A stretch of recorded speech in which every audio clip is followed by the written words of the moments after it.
Welcome everyone to the PC Gaming Show pre-show. I am Frankie Ward and I am so excited this year because not only do we have a ton of world premieres and game trailers to show you, but we're also devoting this show to something that makes all these awesome games possible: hardware. That's right. For the past decade, we've been bringing you exciting previews of the hottest upcoming PC games, and this year we're also doing our first ever deep dive into the glorious, sparkling PC hardware that makes them run. Throughout the pre-show, we'll be talking with expert guests about the latest in hardware innovations and trends. And as you can see from my overalls and the workshop I'm sat in, we're going to be rolling up our sleeves and building something very special during today's show too. And who knows, you might learn a little something new for the next time you build your own PC. But before we get into all that hardware, here's a different sort of hardware for you to check out. Take a look at what's coming up for wholesome shopkeeping sim, Trash Goblin. In this wholesome shopkeeping game, you're an orphaned goblin trying to start a business. But you're not doing it alone. Say hi to Eamon. They're an antique dealer and your self-appointed guardian/business partner. And this is Auntie Val. She's a dear friend of your late parents and your other guardian. They don't exactly see eye to eye. Eamon thinks of himself as an entrepreneur. Auntie says that's just fancy talk for criminal. You might wonder how much trouble you can get into with old furniture, but Eamon's got a knack for it. Alongside that whole situation, you've got a business to run, helping out colourful customers like Donoval and his peculiar nesting needs, or clumsy blacksmith Redwar, desperately trying to impress her new boss, or Mutt Romeo and their extensive and frankly exhausting romantic adventures.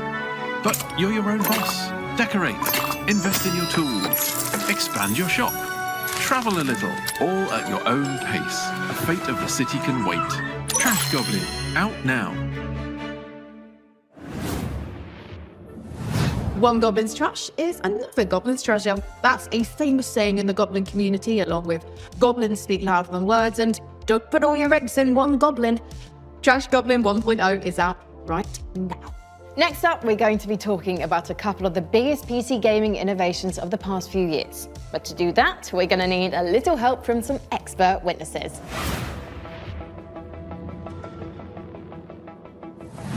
As a streamer and videographer, breakthrough technology like DLSS and FSR are absolutely essential items for my day-to-day. DLSS, FSR, and XeSS, they're all doing similar things, which is kind of reducing load on your computer and still retaining some levels of image quality as super samplers. I think it's super exciting. Basically, it just gives you more performance, seemingly for free. Being able to push my setup to its limits whilst also maintaining high frame rates and overall visual quality while streaming allows me to continue to being my best without having to sacrifice performance. It seems like magic on first appearance, but when you dig into the details, there's a lot more going on under the hood. It's also important that I'm able to jump from game to game without worrying too much about drops in quality or putting unnecessary strain on my PC. This is especially useful with new-gen games. Whether I'm looking to dodge my opponent's crushing blow in Clair Obscur or ploughing through the hordes in Doom Eternal, it's reassuring to know that I've got the hardware side of things covered. With new-gen games coming out, like the Monster Hunter Wilds, they had support for frame generation, which is a part of DLSS. So you can render it in a smaller thing, use the super sampler, and then because that frame time is choppy, because it's demanding on a CPU, frame generation can help kind of smooth over those bits. It's given you more room to make your games run and look better while not increasing your performance impact. It allows you to get more out of your hardware. As games get more demanding, we demand more from them, especially when it comes to visuals. And when it comes to gaming monitors, we love nothing more than a good OLED with lightning-fast response times and infinite contrast. For more, keep your eyes on the screen as we monitor the opinions of a couple of OLED experts.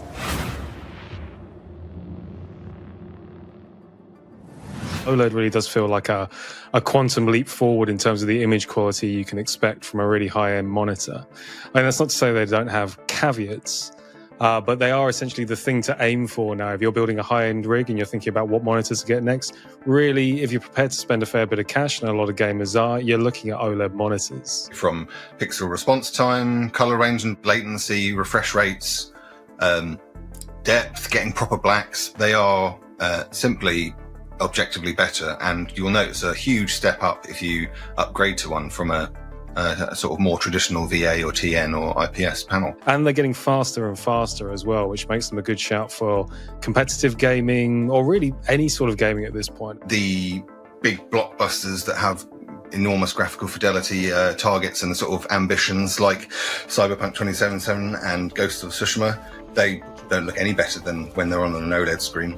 But it goes even murkier games like the Resident Evil series, Dead Space Remake. The HDR benefits you can get from an OLED monitor on those games can be exquisite. I'm into my mill sims, so Grey Zone Warfare as well, which is a stunning Unreal Engine 5 looking game, but it also requires some good twitch reactions. Anything where I really need that quick twitch response, OLED tends to be better at it, as well as looking the best at the same time. If you're looking for best of the best, OLED's where it's at. That is some great info on OLED monitors. You know what monitor I'm using the most these days? A baby monitor. Because I'm a mum. Nope. Nothing? Wow, tough crowd. How about this one? What did the monitor say when it got knocked onto the floor? Ow, that hurts. Okay, what else is in the news? Folks, you notice how Jack Black is in every single video game thing these days? I started up an old save game of The Sims 2 last week, and I am not making this up. Jack Black was in the game wetting his pants in the Goff family kitchen.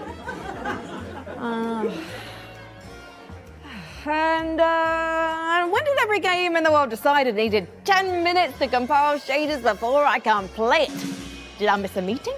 If I wanted to spend my time watching a number quickly decreasing on a screen, I'd just log into my banking app. Am I right? I am Frankie Dubs. That is my time. Good night. Please press F to pay respects to your servers and give it up for your next act, a colony management sim where it's all about cats versus mice. Here's a Whiskerwood.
Throwing everything in a cozy van and going on an open world road trip with your friends?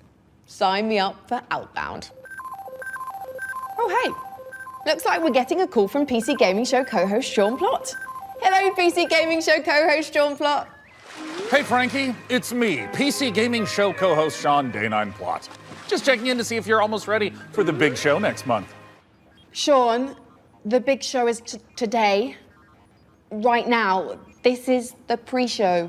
I definitely knew that, and definitely didn't forget what month and day it definitely is, or what country I should definitely be in. Are you sure you're going to be ready? You're on in about 10 minutes? Relax. I started going to one of those GTA barbers. Super time efficient. See, oh, and while I'm doing a respec, look, give it to me straight. Come on, great, right? Pretty good. Oh God, no. Maybe this? I'd stick with the default Sean skin. Gotcha. Day 9, day 1. A classic look. Well, things are going great at the workshop. We're focusing on hardware this year, and we're about to move on to keyboards. Oh, I'm on my way. As long as I catch my flight and hop on the shuttle to the submarine, then it's just a quick trip in a speedboat that turns into a hang glider, and I'll be at the studio in 4 minutes, maybe 5. But first, the duty-free shop seems good. Well, he certainly cleans up quick. Great timing, because we're ready for our next segment. What would PC gaming be without the act of pressing a key and making magic happen? Our keyboards are the clickety-clackety medium through which we work wonders, and the tech behind them has only gotten more wonderful. Let's turn to a keyboard expert who can tell us all about Hall effect keys. Traditionally, you have on-off binary, you press the switch and that's it. Whereas Hall effect is more, it measures the entire depression through when you press it. And the main shift that's brought about is a focus on performance, I would say. Before you had a focus on feel and sound. You can still have that with Hall effect, but now we have something that's definitively, this is for gaming performance. There's all kinds of games that benefit from Hall effects. The main ones would be competitive shooters, competitive FPS games, your Counter-Strikes and your Valorants, and racing games and stuff like that, for example. Hall effect allows such quick reactions on that front if you've got the fast fingers for it.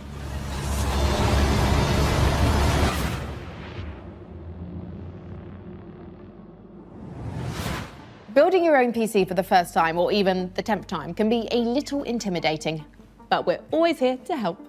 Let's head over to our workshop's build centre to meet PC Gamer's managing editor of hardware, Jacob Ridley, and see what he's cooked up for us. Hello, Jacob. Oh, hi, Frankie. Great timing. I'm almost done with that special build you requested. It took a lot of work, but I think you're going to be happy with it, especially the particle cannons and plasma railgun. What? I'm here about a custom PC build. Are you sure? Let me check the work order. Jacob, please build me an awesome custom PC by June 8th. I'll also need you to build me a mech so I can rain fire and destruction down upon all my enemies on June 9th. But do the PC first. Thanks, JDog, TTYL, Frankie. Blimey, I got the dates mixed up, so you definitely don't need the mech today? Nope. Power it down. Okay. It sure does look cool, though. That giant mech right over there, just off camera. So expensive looking, isn't it? It's a real sight to behold. Anyway, don't worry about having not built the PC yet, because it just means we can build it together during the show, and then give it away to one lucky viewer. It's so fortuitous how my careless mistake worked out perfectly. Before we get started though, why do you think gamers should build their own PCs? Well, there's lots of reasons. Cost is definitely one, because you can absolutely save money over pre-built computers by buying parts separately and putting them together yourself. PCs are also one of the few electronics in your life you can build at home. Do you know anyone who's built their own television? My Uncle Bertram did. He worked on it for weeks, but it just turned out to be a cardboard box with some angry bees in it. He called it BTV, and it stung us. It stung all of us.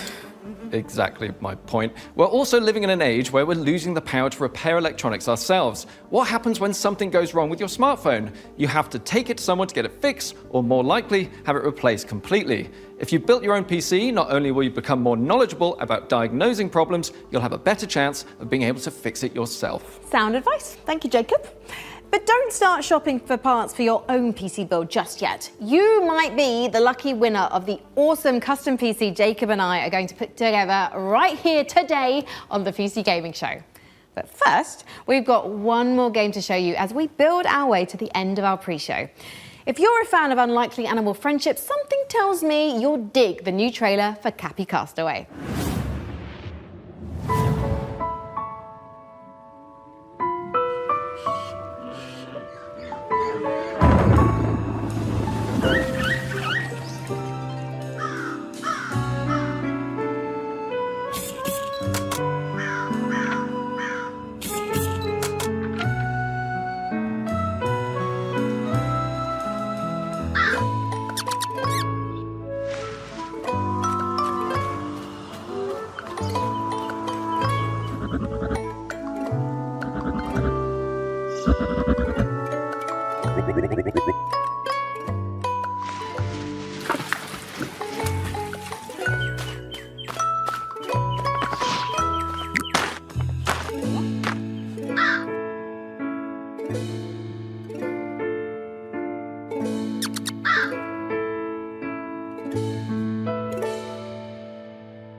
Hello and welcome to the PC Gaming Show 2025. My name is Sean Dane, I'm Plott, and once again, I am thrilled to be here with you, showing you the latest game trailers, previews, and world-exclusive first looks at what's ahead in the world of PC gaming. But even more importantly, I'm delighted to be joined again by the co-host with the most, Mica Burton. Thank you, Sean. It is great to be back on the PC Gaming Show, especially since we're cooking up something extra special this year. As you can see, Sean and I are broadcasting today's show from a crucible of clandestine accoutrements. Oh, that's right. Here in our high-tech hardware workshop, we've assembled some of the finest PC gadgetry for some of the world's smoothest secret operatives. You know where all the spies get all their coolest toys? Well, it's from us. We've made headsets that double as wall-climbing suction cups. We've made keyboards that can turn into cars that turn into boats. We've also built a laptop that's a crossbow that's also a blunderbuss, and I'm afraid to touch it. That's how you know it's good. We made a gamer chair that turns completely invisible thanks to cloaking technology. Sean, the invisible chair never actually made it out of R&D. Well, that's what they want you to think. Regardless, we're in the process of using every ounce of our high-tech, top-secret, burn-after-reading black books engineering at our disposal to build what we call the Rig. Ooh. The Rig is a top-of-the-line AMD-powered gaming PC, and it could be yours. Because after we build it here today, we will be giving it away to one lucky viewer at the end of the show. But that'll happen a bit later. Right now, let's kick off the show the PC Gamer way with three world premieres.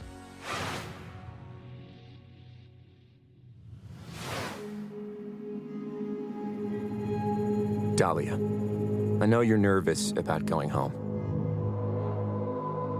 but you're going to be fine. We don't know the state of the crisis.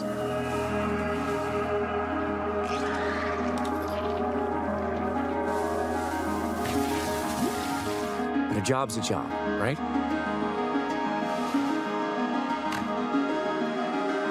Get in, get out. Don't get sucked back in.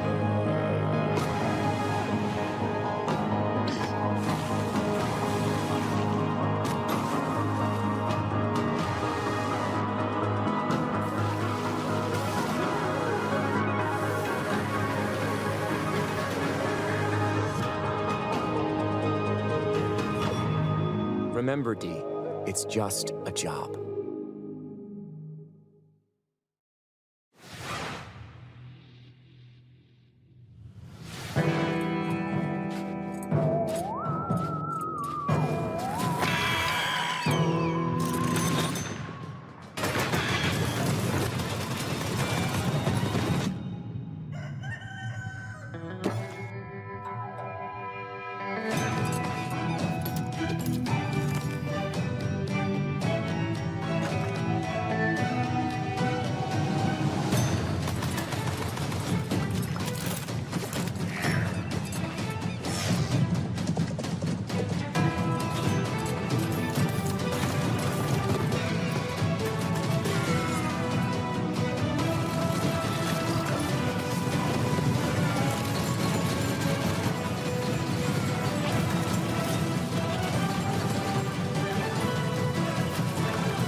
The Sword Coast, Neverwinter. All these places will be consumed. They call you the Shard Bearer, a piece of Gith's blade within you. The only one who can help us defeating the King of Shadows. Bring in the accused. Did you really think you could keep such relics of my people?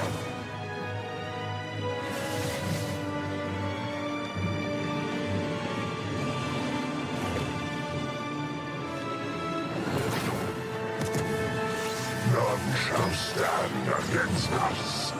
You cannot stop me.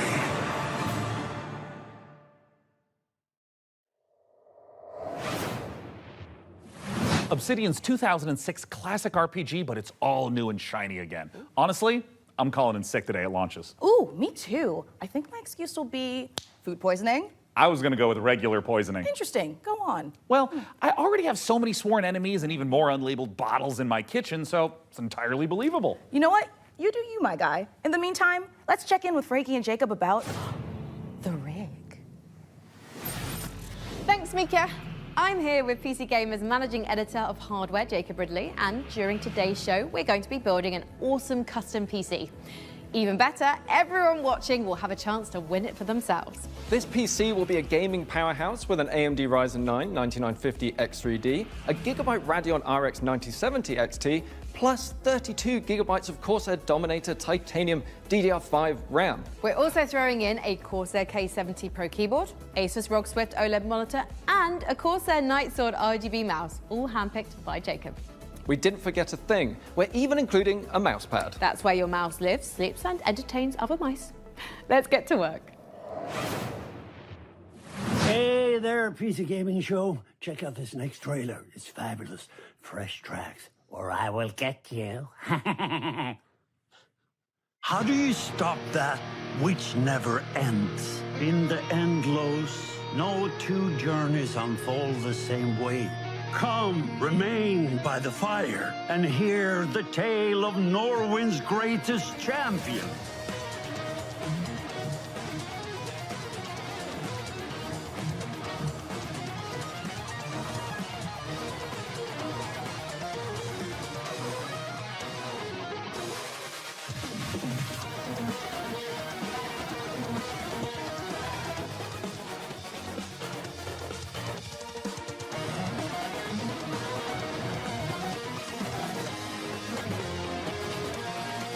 There's no one I would rather die alongside than you, my champion.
Coming up in the show,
It's important to celebrate when something reinvents itself. Necess overhauls its graphics, gets major updates. It's beautiful. It's almost as beautiful as the rig's Corsair RM1000X fully modular ATX power supply. Oh, it's poetry. In fact, the only thing more poetic is a perfectly executed heist set in a dystopian techno future. Yes! When we heard the makers of Payday and GTFO had a new co-op heist FPS in the works, you know we had to find out more. So we infiltrated 10 chambers and interrogated the makers of Den of Wolves. Here's all the info we dredged from their genius minds. We were prepped and ready for the heist. We had stolen Tier 7 passkeys, acquired the building schematics, and rerouted the security comms. We're in position. The package was as good as ours.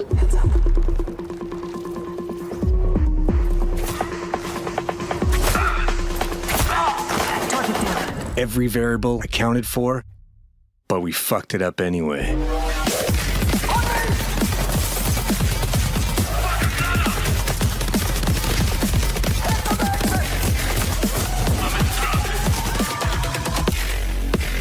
Next time, we gotta be even more prepared.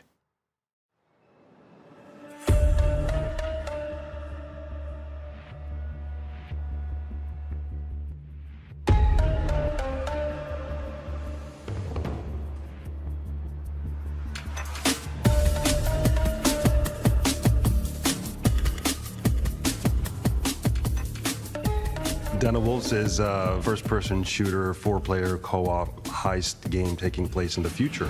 We focus a lot on player agency, story, and keeping the player on their toes with some interesting elements that take you out of the brick-and-mortar world of Midway City, where the game takes place. It's a power fantasy, even though there's obviously tension as well with like stealth segments and stuff. But the identity of Den of Wolves primarily is balls to the wall.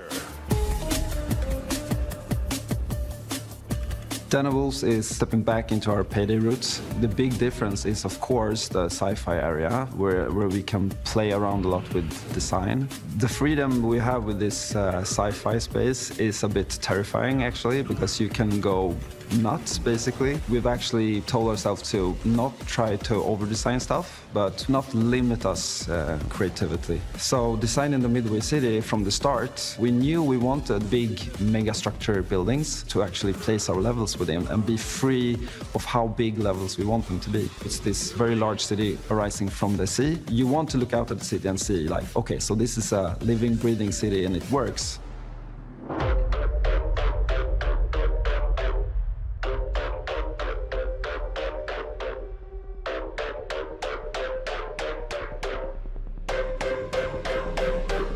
Coming back to the heist genre is sort of a, I don't know, after Payday 2, I felt like I had so much more things to do in my head, like what I wanted that game to be. A contemporary setting limits you in so many ways. Everything you do to enhance the game breaks the theme. With a sort of a sci-fi theme on it, it enables you to stay in the pocket of thematics and still solve things from a gameplay angle. When making a game concept or a world, you have to think about what tools it gives you to solve problems in the future. And the sci-fi thriller theme gives us a lot of tools to play with. Midway is just a corporate haven. There's no rules, there's nothing. It's divided up into districts. There's even like district wars and this kind of thing within the city. So it's a very classical, in a way, a dystopian take. Kind of like a classic role-playing game of saying like, oh, this is the backdrop, and I'm gonna hand you a new adventure and have a bit of fun.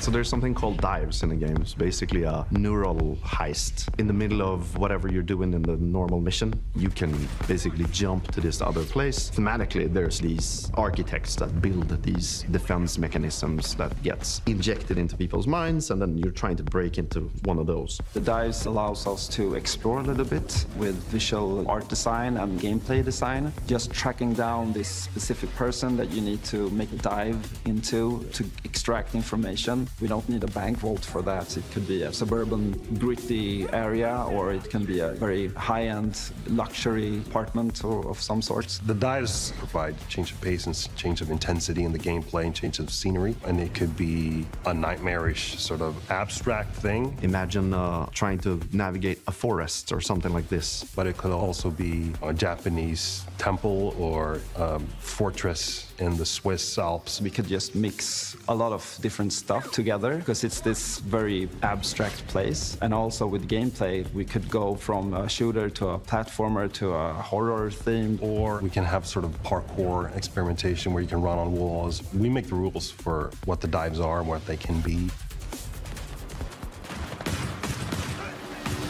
The heist fantasy in general maps really well to game psychology. I'm a psychology-driven game designer to a large extent because we want to motivate you to keep playing, and also like what are we stealing and what's the economy of the game. And I'm not talking about getting people to spend more cash. It's what's the drive of the game. And I think building new things or crafting things is a very interesting area. A good example would be like this thing we did for Payday where you would craft masks and this kind of thing. Yeah, we're going back to the masks. I've heard people tell me before like, oh, GTFO and then it's a masks game, right? I'm like, really? Yeah, maybe it is. But we wanted to make something different. Like we didn't want to go fully masculine, maybe doing, you know, these big skull masks. Like we don't want to limit us to not do it, but with the mask we have now, we actually wanted to bring some feminine, some sexiness, you know. So one of the inspirations we actually had was the Keira Knightley pout that she has. And there's also like these Japanese theater demon masks with Hannibal Lecter type of style. So as in the dives, you know, we could basically make anything. The masks are this expression to allow them to expand the world inside of themselves. So finding designs where they don't really know where to put it, in what categories, we try to hit kind of a sweet spot there. This is going to be a high-paced, intense, and a very fun, collaborative game. Playing together with friends is a beautiful thing, right? Especially when we have these situations where shit hits the fan, we panic together and try to solve it. So if you put 4 people in a room and they play it, and you start to hear the voices go up, and they start to be loud in the room, then you know, like, yeah, it's something, you know? If you want to find out more about Den of Wolves, head to our Steam page and make sure to wishlist now.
Frankie, this is my first time on the PC Gaming Show. Any advice? It's not that hard. Just show up on time, learn your lines, and don't cross me. Don't you ever cross me, Ridley. I will destroy you. Also, tea with honey is great for a scratchy throat after a long day on set. Okay. Want to rehearse the next scene? It's that silly one where I'm trying to detangle a bunch of headphone cables and you learn the folly of crossing Frankie Ward. I have powerful friends and a long reach. Or you could tell us about the next part you're going to install. Yep, let's do that, please. Right, the X870E Aorus Master has a few special features to make PC building easier. My favorite is this tool-free SSD slot. Press a button and the heatsink comes away. Then push down on the latch to install your SSD. No screw required, which means no more crawling on the floor looking for said screw when you inevitably drop it. Then there's this Wi-Fi antenna. This combines standard 2 Wi-Fi connections into one easy-to-install or remove connector. No need to screw anything in. Lastly, if you want to disconnect your GPU, hit the button in the corner and pull it out. Job done. Welcome to Evil Empire, where we've been working on the Rogue Prince of Persia's early access for over a year now, pushing the game way further than we ever imagined. I mean, just look at me playing. I'm happy, the team is happy, and our boss is happy. And the players, well, they seem happy too. Our 1.0 launch is fast approaching, so here's where we're at.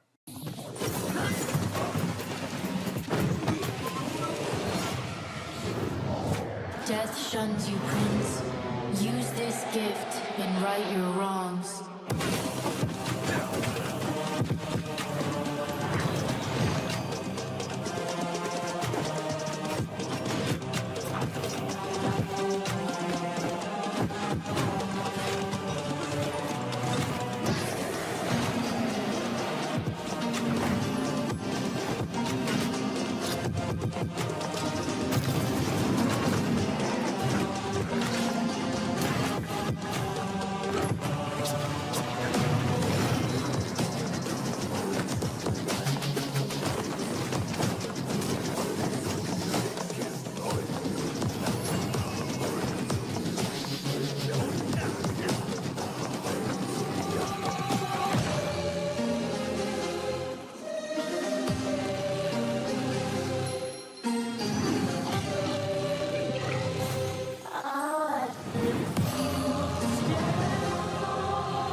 You have the opportunity to save your kingdom as the worthy Prince of Persia.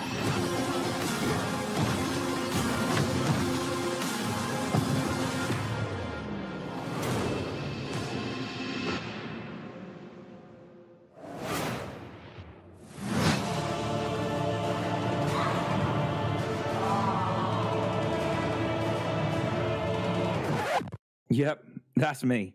You're probably wondering how I ended up in this situation. We were the conductors of the train, tirelessly serving our passengers with kindness and respect. Excuse me, this is a conductor-only residence. Please back away from the door. Hey, what's up? Yes, get motherfucking ready! Listen up, scumbags. You rats will never get me out of this control room. You understand me? Never.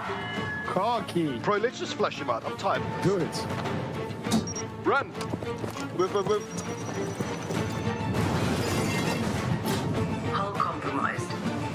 Please evacuate the train. Those ungrateful mother... Bro, we can literally intercept the conductor, steal all his shit, and extract. Let's go, go, go, go, go!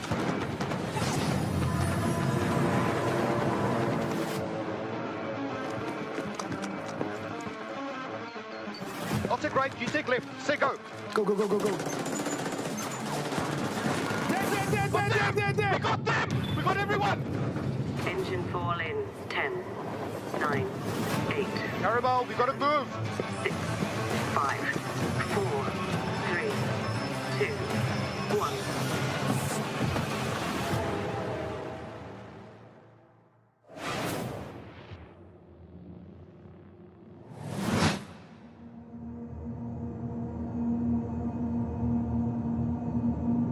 eFrontier's Founder Access is the first public step in creating a visionary sci-fi survival experience. You start your journey alone, a tiny blip in a seemingly endless universe. As you struggle to gain a foothold in this hostile world, you can build rudimentary structures, improved ships, components, and more. You'll begin to discover details about the universe and the ancient civilizations whose remnants still roam the skies. Everything requires fuel to operate, and good resource management is crucial to survival. The most potent source of fuel, crude, is necessary to build formidable ships, advanced structures, and even stargates, reconnecting the vast universe. Smart structures are highly customizable and open the possibility for emergent gameplay only bound by your creativity. Founders have already created custom tournaments, specialized trading hubs, advanced security systems, and more. Are you ready to lose yourself on the frontier?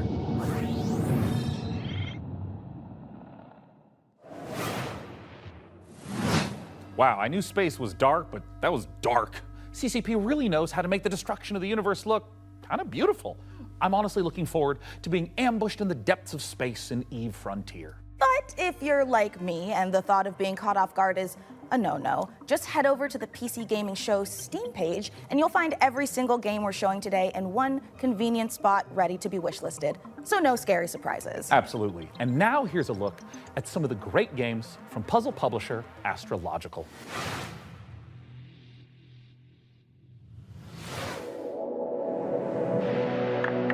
I'd say the days are blurring together, but what days? As for the isolation, I'm an introvert. It suits me. The contracts just keep on coming. 2 more rigs to construct. That will put me short in power. Gonna need more hydrogen generators. Good news is, I've managed to synthesize 334 litres of water in the last 24 hours. Now they want 200 litres of ammonium hydroxide. Rewards are good though. On completion, we'll finally acquire an electrolytic reducer. And with all that methane on level 2, that means methanol. After that, despite the fact no one really knows what's down there, I push on and keep going deeper.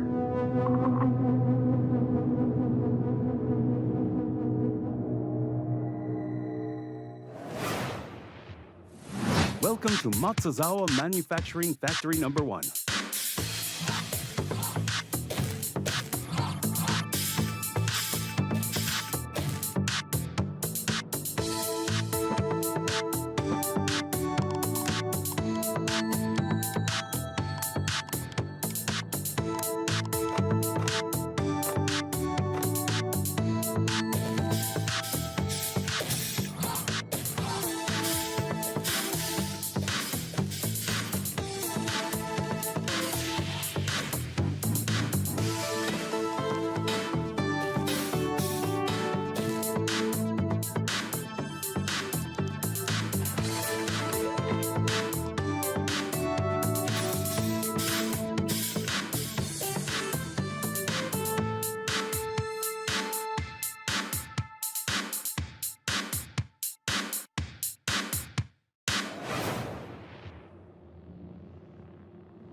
This is a factory in Modulus. Here, we're producing blue cores. Let's see how we got here. This facility was built out of these 3 modules, which were drawn, stamped, and dyed with pigment. Produced here, in our blue pigment refinery, which was constructed from these modules, made by combining these modules, cut from cubes, which were melted from polyrock, extracted here.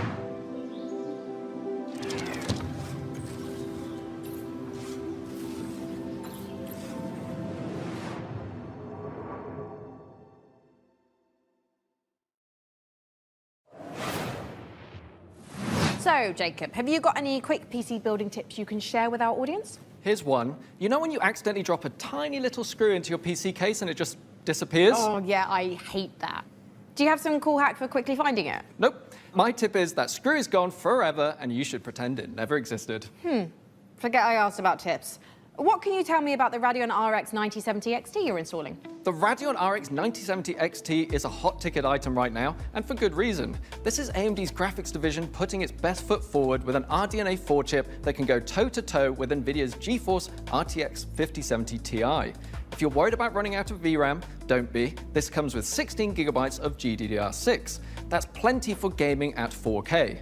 Plus, it supports FSR4, the latest version of AMD's upscaling technology, to help your frame rate. But what I like about it most is how easy it is to undervolt. This lets you run it with less power and still get top performance.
I know our odds.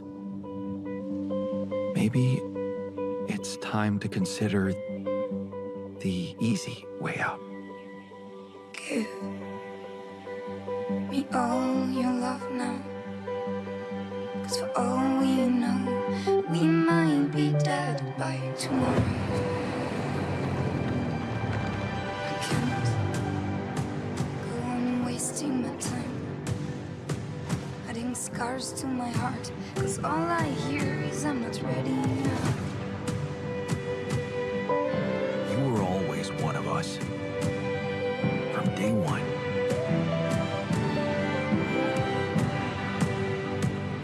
What if deciding, making choices was never anything more than just an illusion? What's in your heart? But if you're not ready, You're still making it about yourself. Just look at us. how can you be ready?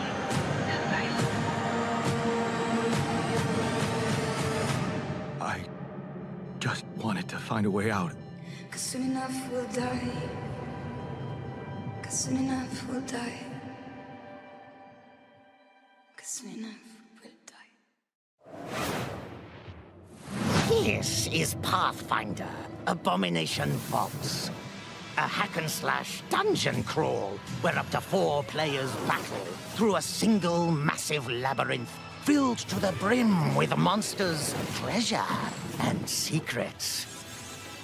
Customize each hero between 3 paths, inspired by 2nd edition Pathfinder. Or mix and match to craft the perfect hybrid. Whether adventuring solo or with friends, switch between the party's heroes on the fly to unleash almighty combo attacks to annihilate the forces of darkness. Deep below the surface, the dark sorceress Belcora Haruvex gathers her power.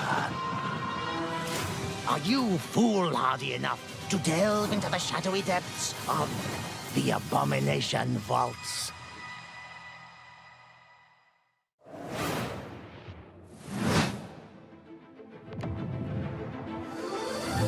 We meet again, little merchant.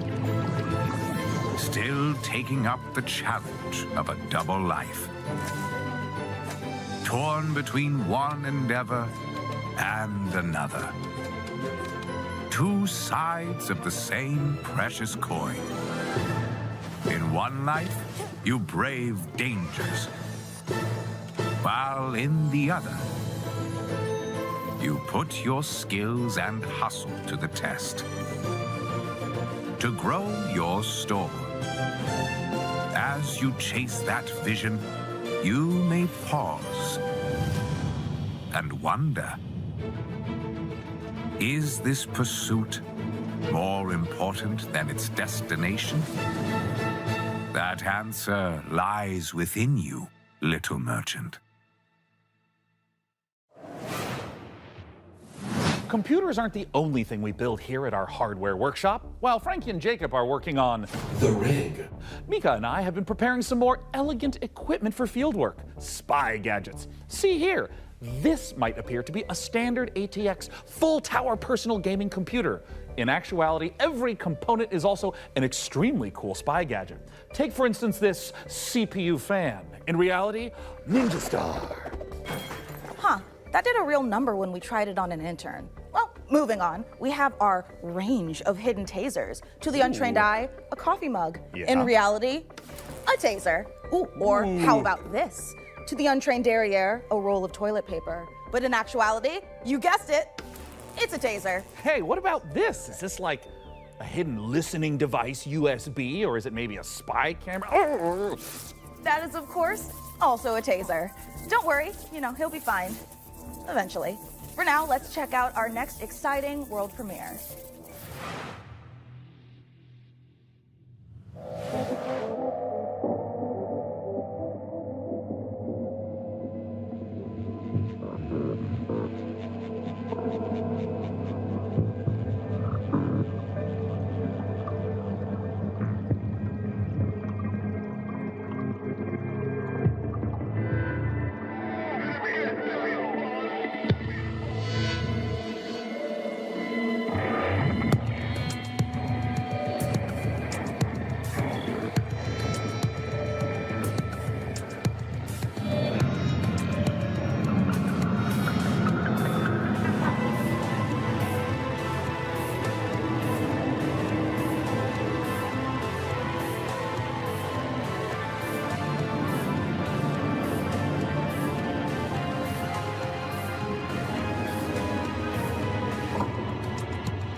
Your safety is your own responsibility.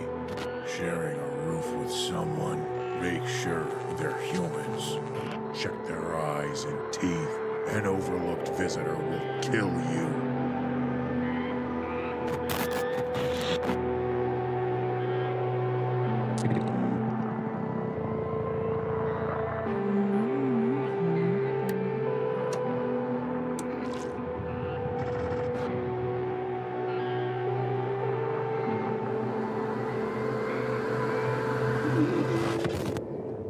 You will never know who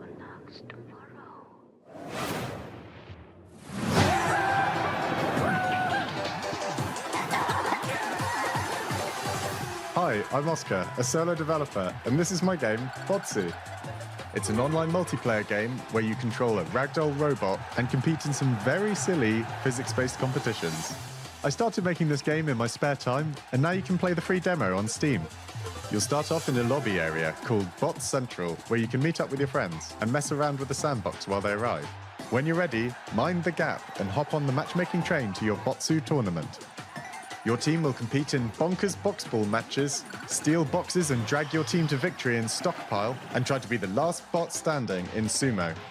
It's even got physics-based power-ups, like sticky bombs, balloons that work on anything, and grappling hooks to swing the match in your favor. You can play both online and split screen at the same time, and you can create crazy custom matches in the Steam demo right now. I hope you have fun.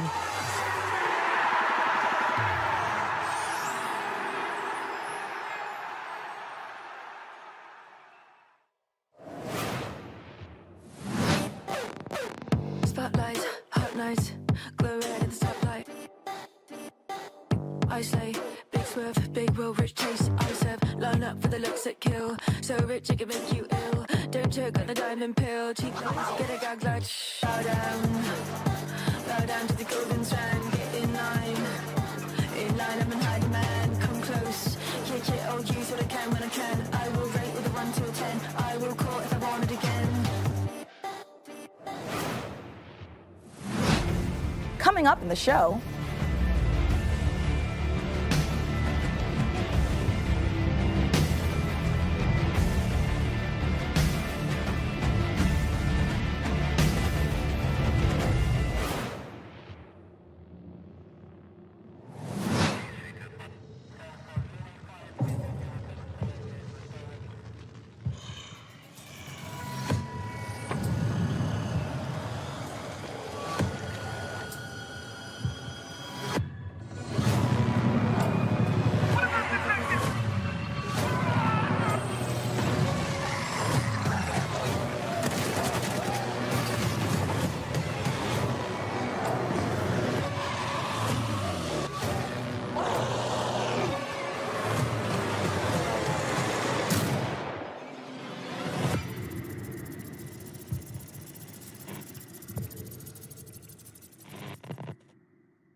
What an amazing collection of games we've already seen. Mica, we are really turning up the heat this year. we sure are. Mica, what is that? Oh, it's thermal paste. Oh, wait, let me guess. It doubles as like a plastic explosive, or maybe it's a potent tranquilizing gas, or is that just like another taser? No, it's literally just thermal paste. You know, it transfers the heat from your CPU to your heat sinks to avoid overheating. Oh. Plus, it is an amazing cookie filler. It's like forbidden icing. Mica, you can't eat thermal paste. Of course you can, especially not with milk. Okay, let's check in on that build again. Can we put it in the computer? Absolutely not, but I'm certainly going to try. Before we get ahead of ourselves, what kind of CPU is this puppy working with? It's with no small amount of envy that I say this. We're equipping the rig with an AMD Ryzen 9 9950 X3D processor. Put simply, this is the fastest 16-core consumer CPU money can buy. It combines the best parts of every processor ever made. The power of a 16-core monster for tough jobs, check. The gaming chops of second-gen AMD 3D V-Cache tech, Check. This beast can work as hard as it plays, and it plays in a completely different league. It's the best processor in the world for gamers and creators, for gaming and for everything else. It's a beauty. If I wasn't putting it in the rig, I'd be tempted to walk out of here with it myself. Phenomenal. Peak PC gaming, courtesy of PC Gamer and AMD. Indeed. So, Plasma Globe? Plasma Globe. Looks like things are coming along perfectly with the rig. Which is perfect because right now we've got another exciting world premiere to show you from our friends at Fail Better Games.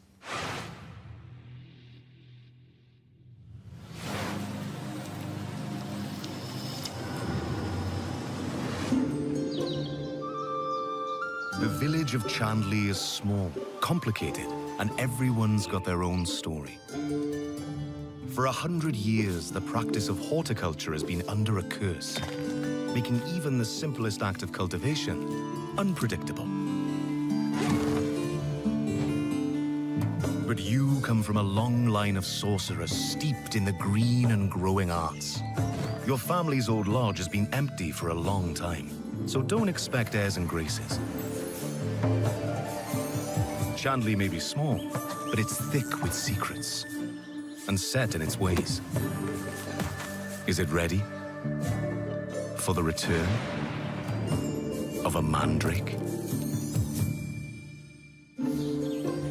The Mandrake setting is based on British history and folklore. For research, we've walked in a temperate rainforest and visited an ancient coal mine beneath the Forest of Dean. It's a world where overfishing might cause a river to put a curse on you, and where you'll go delving for bright minerals in the forgotten deeps. Sunless Sea and Sunless Skies did have some light cannibalism in them. You can't eat people in this one, but that doesn't mean that it's safe. There are old powers waiting in the corners of the world, and the night does not belong to mortals. If all of that sounds good to you, wishlist Mandrake on Steam right now.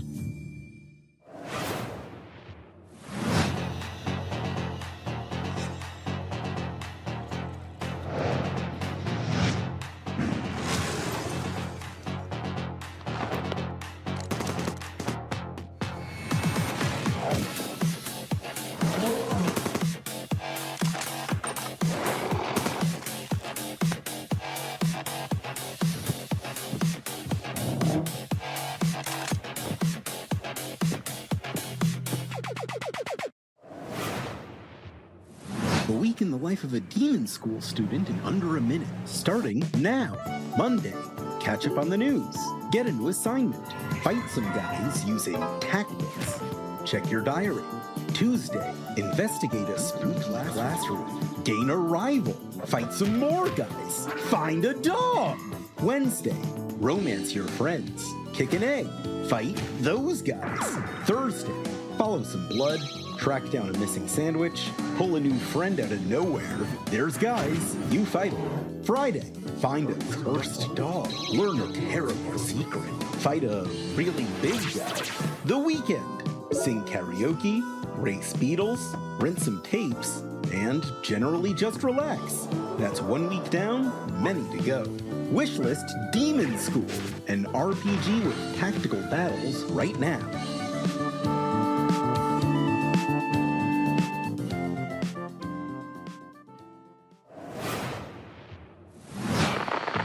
Congratulations on your assignment. You have been selected to oversee a caretaker deployment in Sector 43A. This video will introduce you to your unit and its sacred directive, the preservation and propagation of the human species. After global hydrosaturation, Earth became uninhabitable. Humanity moved to orbit, but reproduction in space proved impossible. Moses responded with the Human Seed Program. Cryogenic embryos are grown to maturity in surface-based Lazarus pods, then transferred to orbital colonies for immediate workforce integration. Your caretaker unit manages every step: retrieval, growth, and orbital transfer. Caretakers maintain surface facilities, build autonomous power systems, and adapt to any anomaly, from environmental failure to unauthorized presence. Enjoy the rest of your assignment, and remember, Every seed you plant shapes humanity's future. you're the only one who can safeguard the future of humanity in The Last Caretaker. So, you know, no pressure or anything. Hey, Sean, what was that? I am so sorry. I may have eaten a light snack that just didn't really agree with me. Wait a second, did you get into my thermal paste stash again? I prefer the term computer hummus. No, that's definitely a train, which means we are right on track for our next world premiere. Sean, no! Put it down.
Prospector, Norex would like to offer you an opportunity.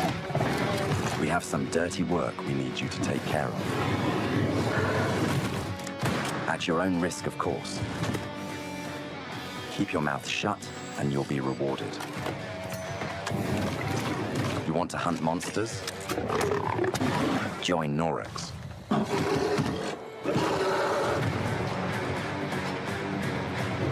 And don't ask questions.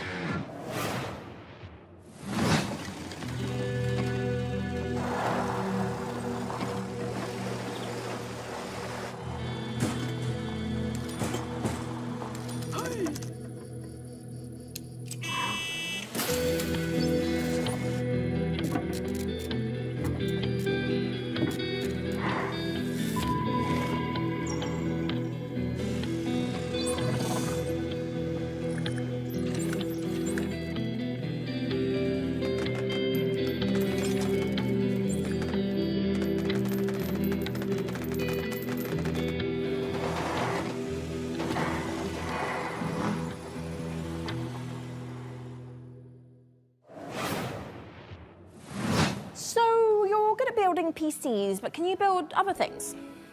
Like a car? No, Frankie. I can't build a car. What about like a winching system to pull something heavy out of, for example, a lake? I mean, maybe I could put together... Say a car was in a lake and you needed to winch it out. Could you at least build a ramp to make the winching a bit easier? Is that something you want to tell me? I drove your car off a ramp and into a lake. But I only did it to put the fire out. My car was on fire? There is no point in jumping a car off a ramp if it's not on fire. Is there any good news to this story? Yeah. Just check out this ramp. You should install these before you start shopping for a new car. Oh, that's the Corsair Dominator Titanium DDR5. This kit is perfect for building an all AMD Ryzen build at 6,000 megatransfers a second and with low latency. However, we've also stuffed something special here, a light enhancement kit. That's a pair of dummy sticks that look the part but don't actually contain any memory chips.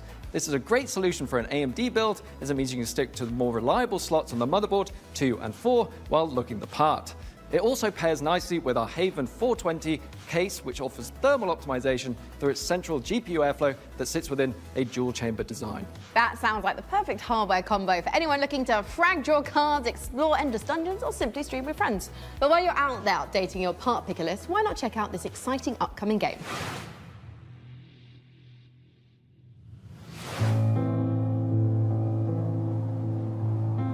World changed in the blink of an eye.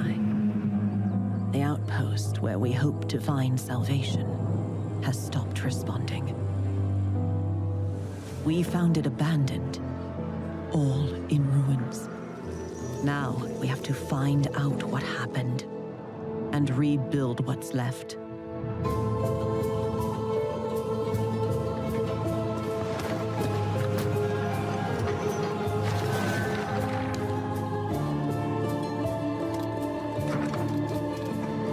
We make the most of the little space the tree afford. We live under a constant threat from the fog. Not an ordinary mist that we knew before, but one that overwhelms us with the worst kind of fear. And yet, if we want to survive in the new conditions, we must not only fight the fog, we must explore it, research it, understand it, as the fate of our people, maybe even the world, depends on it. And all before fear consumes us all.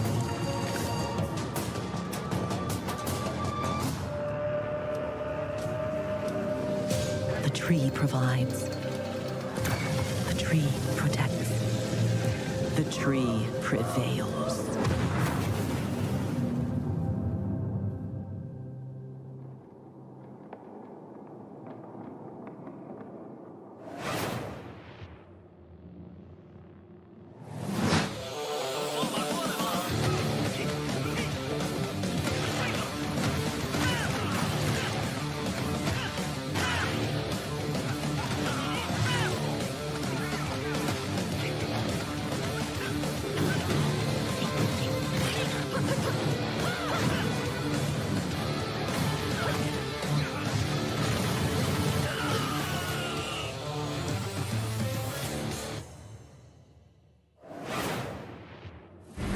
Coming up in the show,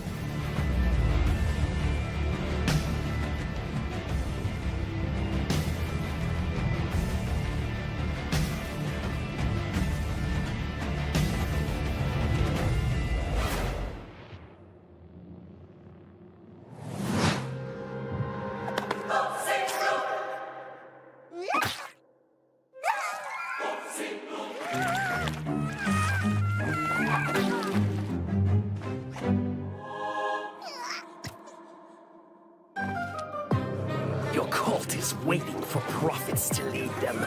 Convert the feeble-minded. Learn the occult. Spread the mighty one's influence. Find power in the god of your choice to bring the unseen depths to the mortal world. Now go. Vanquish the opposition. Burn the non-believers. Indoctrinate the uncivilized. And survive the horrors. Grow in power and strength. Unlock new unholy sorceries to overcome the mightiest of enemies. You have what it takes to worship the Eldritch.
After almost a decade, Muse Games is bringing us a follow-up to the airship combat game Guns of Icarus. Now, as with all professions, our work as gadget-crazed weirdos would be impossible if not for the laser watches and ejector seats of those who came before us. We stand on the shoulders of giants, crafty, unhinged giants. Which is why I am pleased to present, in an attaché case full of throwing knives and tear gas canisters, the latest intel on Bond, James Bond. So we sent our secret agents to see what's happening at IO Interactive.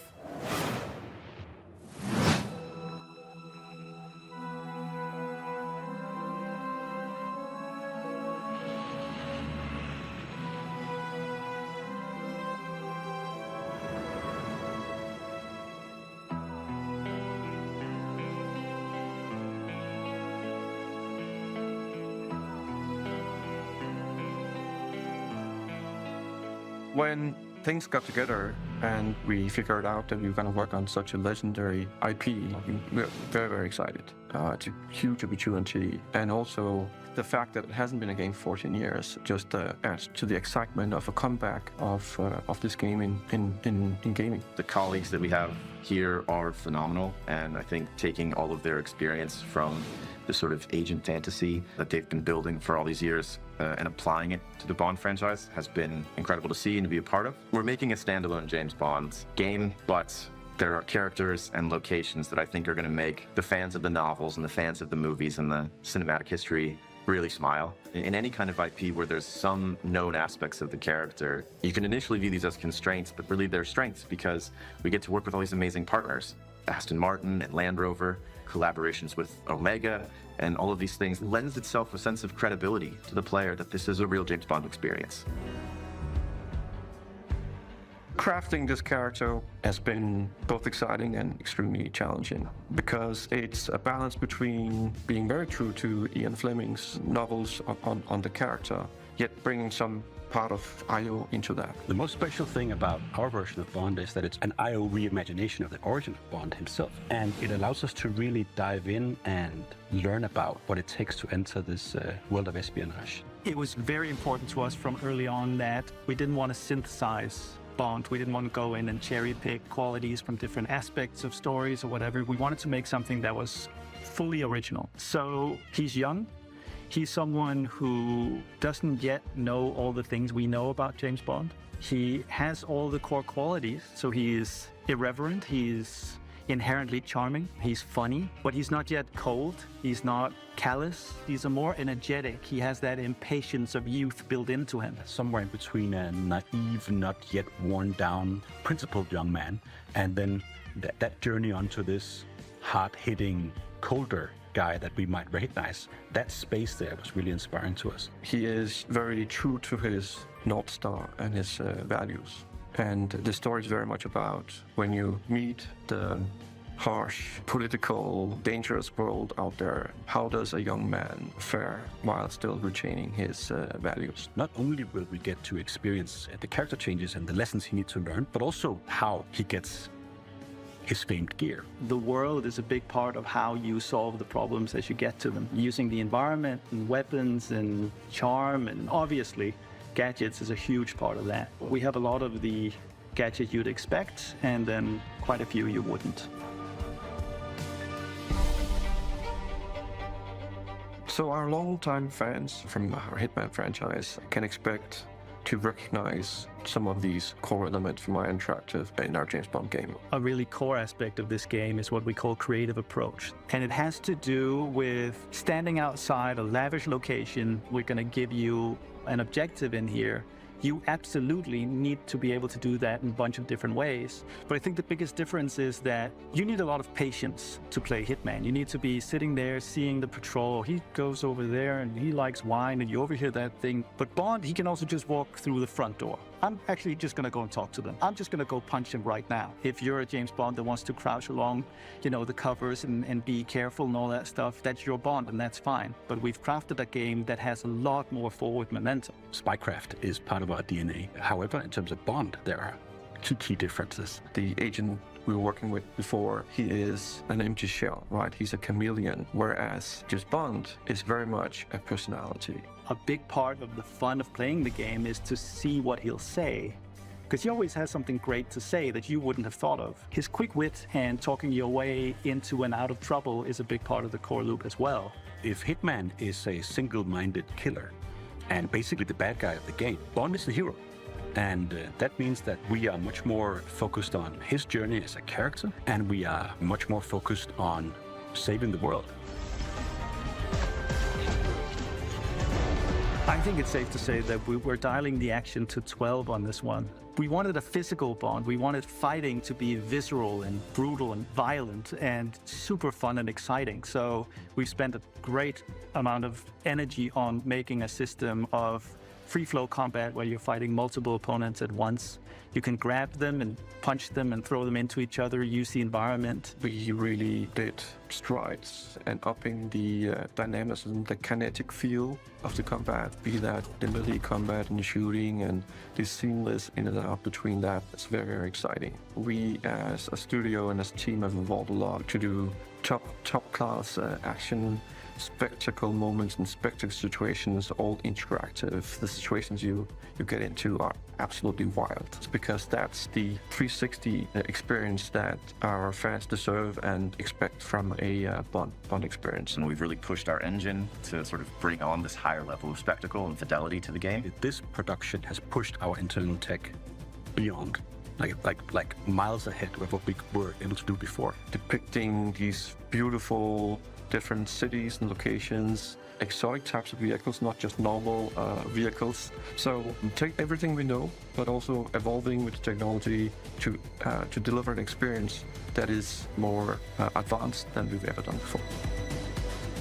This has to be a larger-than-life action adventure story, and that's what we've delivered. But it's always with character at its center. There's never action for action's sake. It's because it leads to the next thing. It's because he needs and has to do this in order to succeed. Having worked on Hitman on and off for 20 years, this is the combination of all that work, all that skill, all that practice coming together and finally seeing the ultimate spy fantasy come to life.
When the world ended, we shielded our city. Safe but trapped, we endured. Until now, until you, time traveler, only you can shatter our chains, guide our armies, defend our kingdom, propel the evil hordes. Rebuild what the enemy shattered and restore the might of our city. The lands of Bastion still whisper secrets. Relics of power waiting to be claimed. Together, you are legions. Not even the hordes of the Unraveler shall halt your advance. Your strength will never cease to grow. Once banished, you will break us free.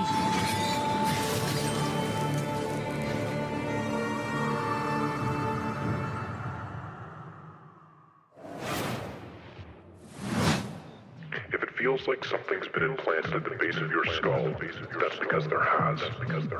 It's in your best interest to listen to me.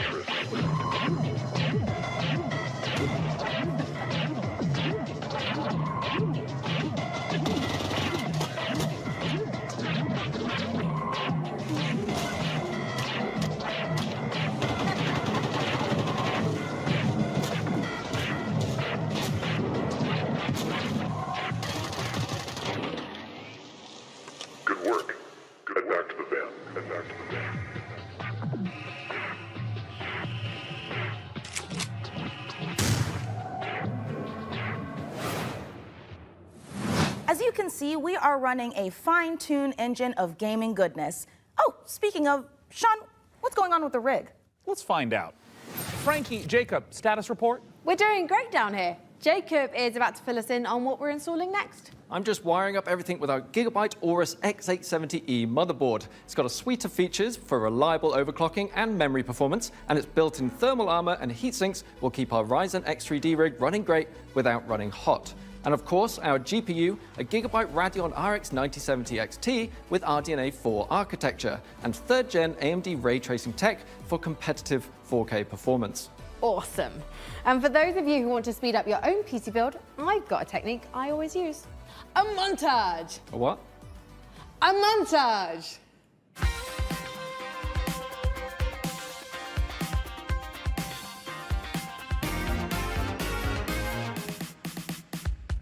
Oh, a montage. Right. Great idea, Frankie. Freeze frame high five? Freeze frame what? Not gonna lie, I'm starting to get a little bit worried about the rig booting, but oh, perfect.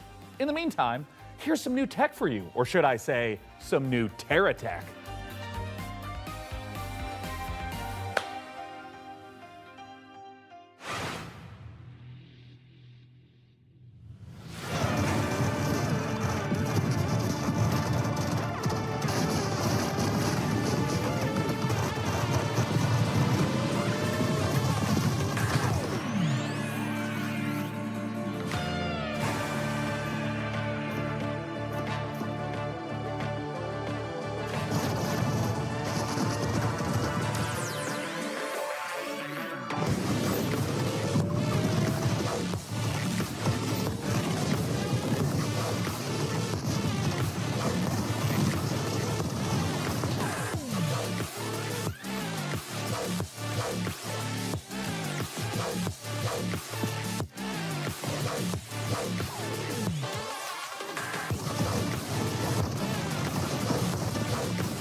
I didn't see you there. Don't mind me, I have got a special friend stopping by, but don't tell the folks upstairs. It's a surprise, you see. When you see them, just let them know that they can add any of today's exciting games to their wish list. Follow the link below to see all the goodies in today's show. And in the meantime, let's see what our friends over at Rogue Snail have been cooking up.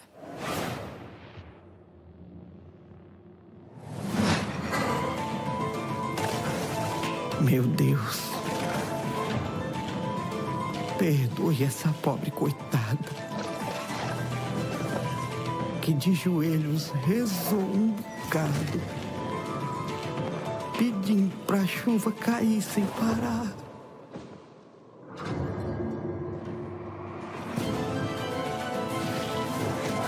O sertão é rico para quem tem olhos de ver. Não é lugar para vocês.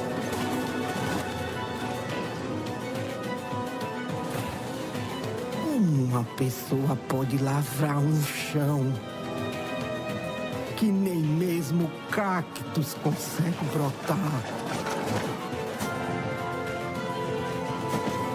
Todos precisam saber sobre o que de fato aconteceu em Canudos. Eles moveram mundos para acabar com o nosso lar. Perdemos, mas resistimos, como Mandacaru, no meio da grande seca.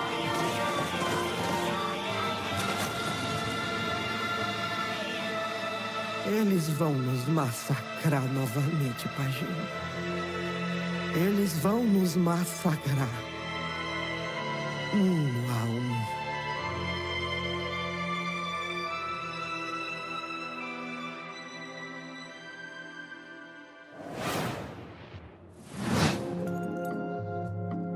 First, aggravated vandalism. Then theft. And worst of all, you've tried to flee.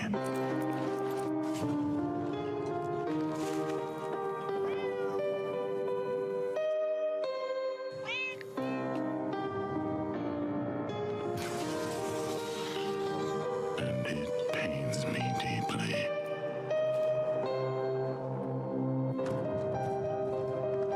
But a lamb that's always lost.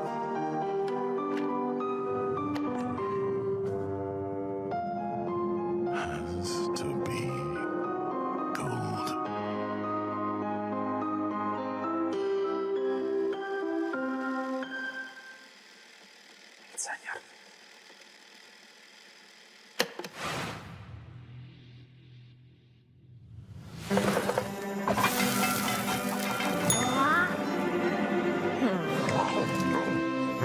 Chef, opening your own restaurant may feel like a fairy tale, but it's trickier than it looks.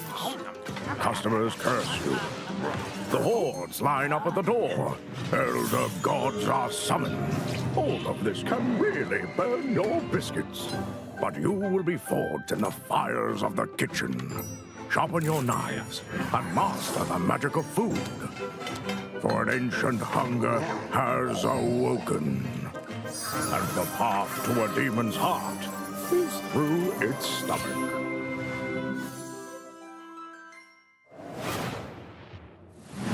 Hey, let's check in on how things are progressing with the rig. And make sure there aren't any saboteurs in the mix. Hey, Mica, how are the kids looking down there? Oh, it's not looking great. They're hooking up a... Oh my God, they're hooking up the PC to a printer. No, a printer, it's too dangerous. I know. told them the rig is way too valuable to be anywhere near a printer. I know. We have to stop them. No. It's too late because they're downloading a driver. Oh, Wait. God, why?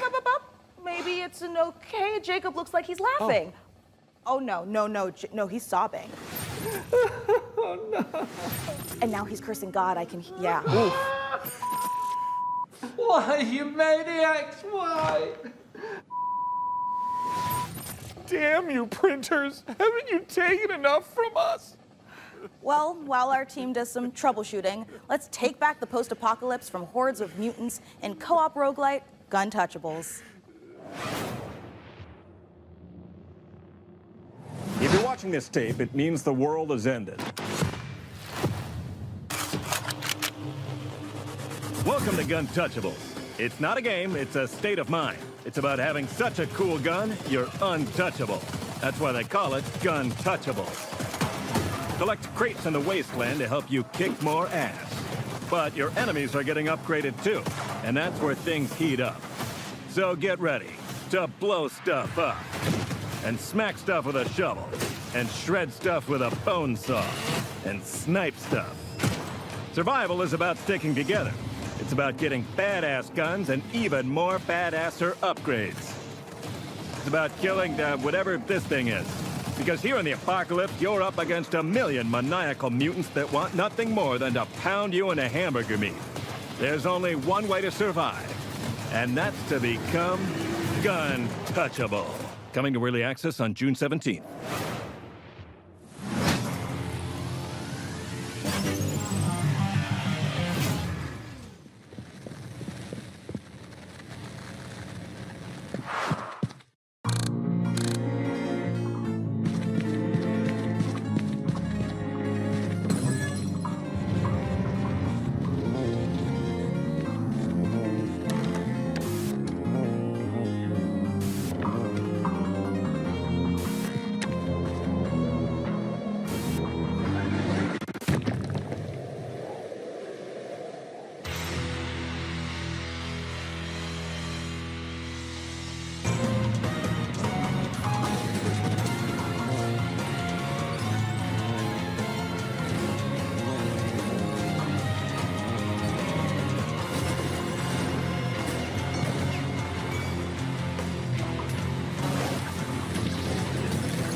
Coming up in the show,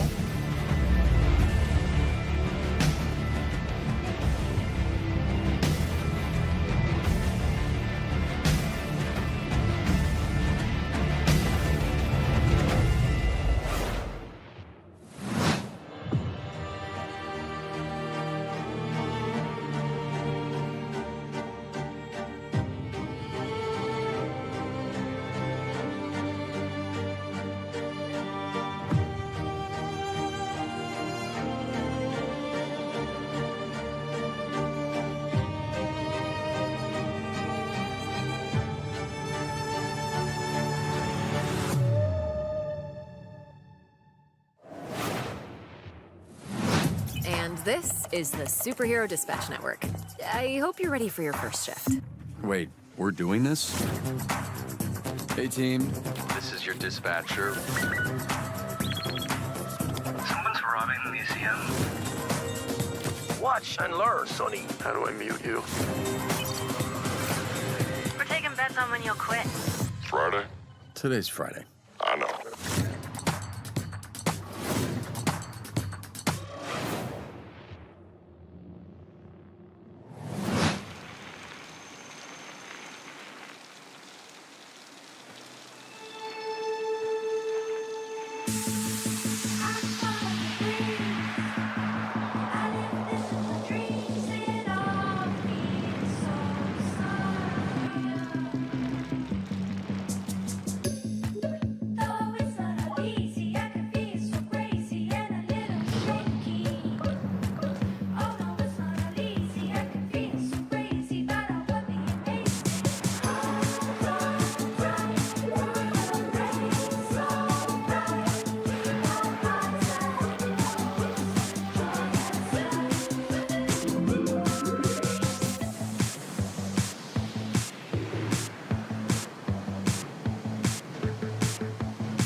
Wheel World is the rare kind of game that leaves you asking the important questions, like, why aren't all the world's bicycles shaped like hot dogs? We can only hope the answer reveals itself someday. Until then, let's turn our attention to the latest from FBC Firebreak, the next game from Remedy. And if my tracker is working properly, it looks like Frankie met up with the Bureau.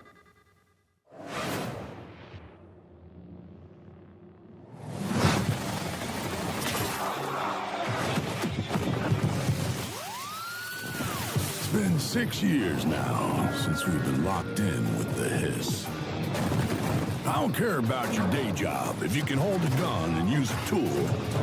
Firebreak needs you. I'll be frank with you, this ain't an easy shift, but at least you won't be alone. Your fellow Firebreakers will have your back. Fighting together, fixing together, and hell, even showering together. If you can stand your ground and stick together, it'll be more than enough to survive.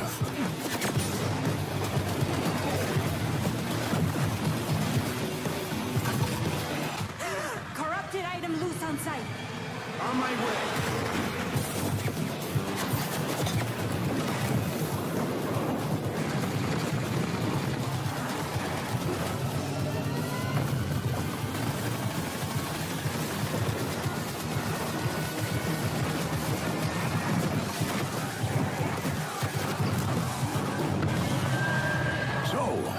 That's the job. Sounds simple enough. Good. I've got a liability waiver here with your name on it. That trailer was absolutely epic, delivered on all fronts, but it did take me back to my student days. It might have been the post-it notes, the traffic lights, and the slight feeling of regret in the shower. What have we signed up to? Mike Kayata, you're the game director of FBC Firebreak from Remedy Games. Thank you so much for joining us. But what have we signed up to here? Yeah, lots. So that was our big launch trailer. We're coming out in just over a week now, so we're really excited to share a lot more of the game, stuff that we haven't shown, a little bit of all of the 5 jobs in the game, which are kind of different crises that you have to deal with. But yeah, so we're getting close now. I remember when Control came out in 2019, and we're revisiting that world in FBC. Why was now the right time to revisit? Yeah, so right now it was just a great time for us to kind of go back to the oldest house. We never wanted it to kind of feel like we were retreading on Control, and that was like definitely something we thought about a lot. And one of the reasons why we shifted into a first-person perspective, so you could kind of go back into the oldest house and see it from fresh eyes in a different way. I mean, you did have a lot of fun in Control. And also, we're in first person this time, so... Yeah, so of course, very different. And I think as anyone can tell from that trailer, we're extremely, like, tonally to the side of Control. And this was a really big challenge for us because, of course, Control was very moody and atmospheric and very, like, horror-tinged.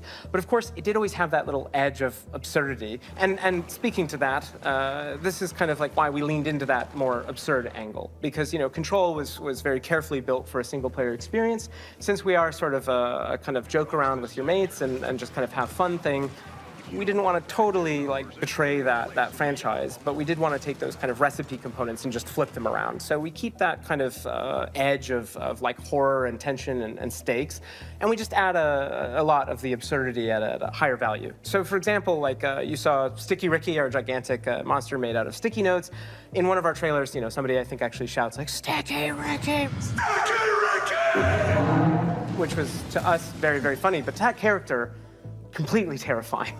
And Sticky Ricky is joining us today. Yes. He's just getting himself together, and maybe he'll answer a few of my questions. Say I don't necessarily have 3 straight-up fraggers on my team. Are there roles that we can adopt in this game? Yeah, absolutely. So the game is kind of built around a trifecta of kind of saved loadouts that are centered around tools. We call these crisis kits, and each one was developed with a different play style in mind. So we have one that kind of shoots these gigantic, like liquid globules you saw in the trailer, and this is for the person we always just imagine almost like Scarface, like I don't really care, I just kind of want to, you know, paint the world with something. And then we have another one which is a tool that kind of looks like a pogo stick mixed with a defibrillator, and you might be surprised, but we always have this as like a precision and tactical instrument just because you can kind of relocate yourself and move around easily. And then we have the last really complex tool, which is literally just a wrench. Just a wrench, it's a gigantic piece of steel. So we made a lot of active decisions to try to get people right into the gameplay. So that's at the cost of some direct storytelling, but we haven't scrimped any on the world building and the big narrative and what it feels like to be inside of the oldest house. We do associate Remedy with these big narrative games, so much imagination, atmosphere, obviously Alan Wake, obviously Control. Sure. So this feels like a new departure for you guys moving into this space. So why? Yeah. And to be clear, it's fundamentally different. You shouldn't go into this game whatsoever expecting those type of experiences, which, by the way, I personally adore. I started Remedy as a massive fan of Remedy, so this isn't a pushback on that type of experience. But the thing is that we, as soon as we started making more than one game at the same time, we just wanted to say, hey, is there a way to kind of like open the doors? If you are a huge Control head and you know all of the lore and you really love it, and you can't convince your friends to try this game out, we wanted to give that kind of step in. So even though it's not really what Remedy is today, I do hope that a little over a week from now, it will be part of what Remedy is in the future. So, Mike, as an online cooperative shooter, what does this game look like in, say, a year's time? Yeah, that's a great question, especially because, the online space, I think a lot of people treat it very differently.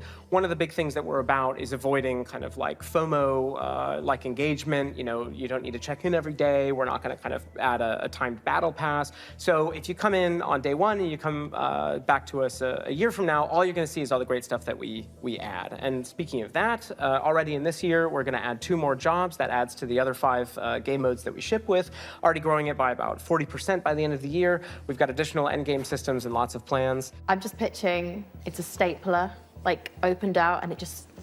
Okay, I have news for you. There is a stapler in the game. I'm a genius. So in the game, actually in that trailer, you probably saw that big traffic light. That's actually called the red light. It's an altered item you may have seen in Control. It's now corrupted by the hiss, and in certain settings, it can show up and kind of hit you with a big red light. You're not allowed to move until it gives you a green light. There's another one, which is a stapler, which if you are a super Control nerd, you might remember from some of the posters in the oldest house, is that a stapler an altered item, and then you see a nice little clip art of a stapler. Well, that stapler actually shows up, and it kind of behaves like a fly. It sort of like buzzes around your face and gives all the enemies a lot of additional health. So yeah, there you go. Where can we sign up? Yeah, lots of ways to play this game. Of course, we're on all the major consoles, on Epic Game Store, or you can head over to Steam where you can wishlist the game today. It comes out June 17th. Grab your friends, and we hope to see you there. Well, go on then. Go clean the oldest house. Sign up today. Thank you so much, Mike, and good luck. Thank you. The FBC. Lovely bunch over there for, as long as they last. Hey, didn't we cook up a few trinkets for FBC personnel at some point? I mean, we offered, but spy gadgets just don't hit the same way when you spend your whole day working with evil typewriters and turn your bones backwards. Yeah, that's a fair point. Well, up next, if you've been looking for the perfect excuse to wear a toga, and who hasn't, here's a look at Ubisoft's next entry in the long-running strategy city builder, Anno 117, Pax Romana.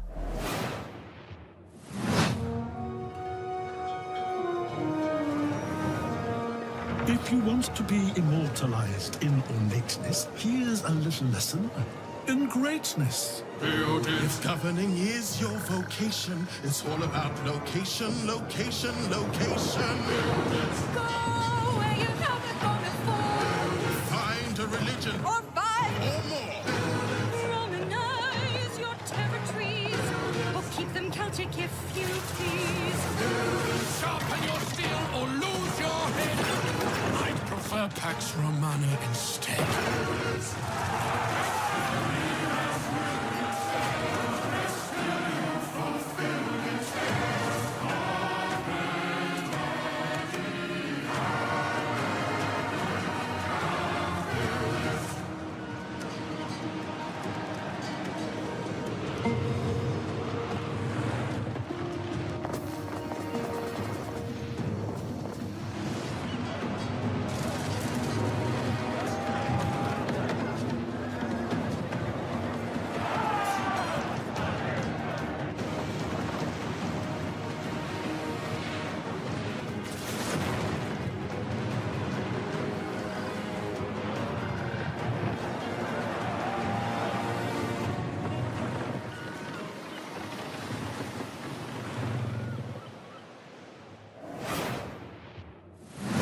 Going up after all.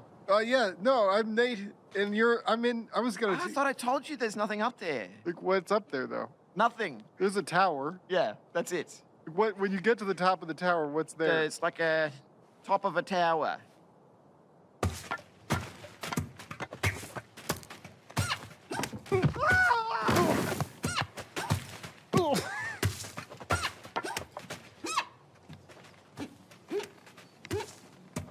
Here we go.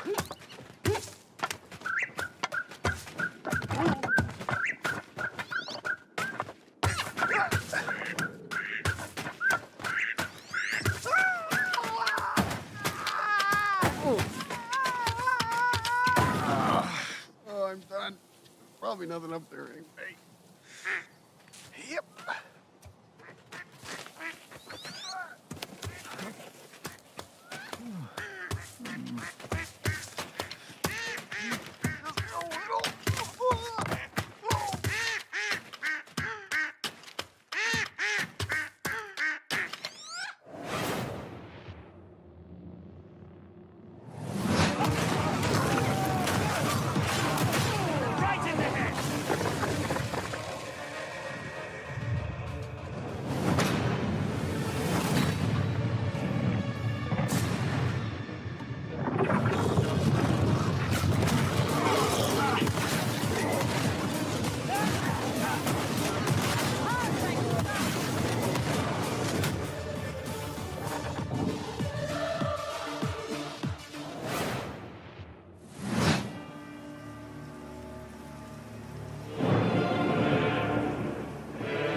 I'm sure you're eager to see more of the rig, and I'm eager to show it. So let's check back in with the build and see where things are at.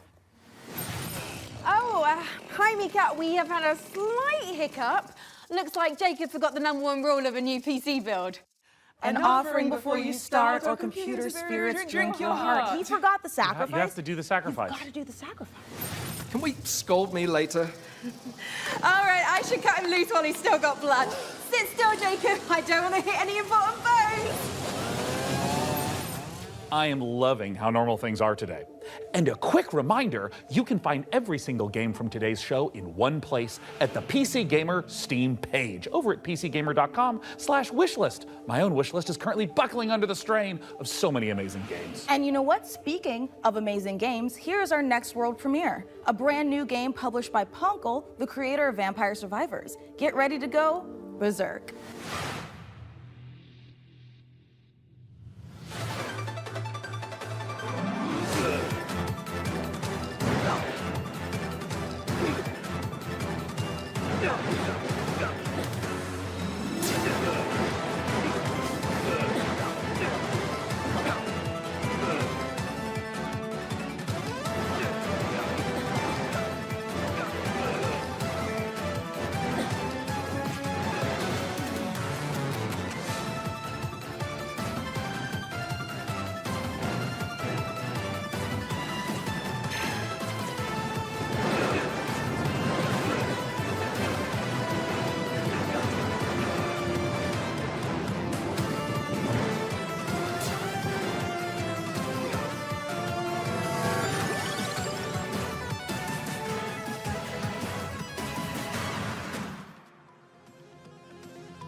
Happy to be here. Greetings, local life forms. Delighted to meet you. Open your mind. This could be a party. We simply can't pass it up. Off we go, Buckaroo! Lippo Plus, for when you want something a little different.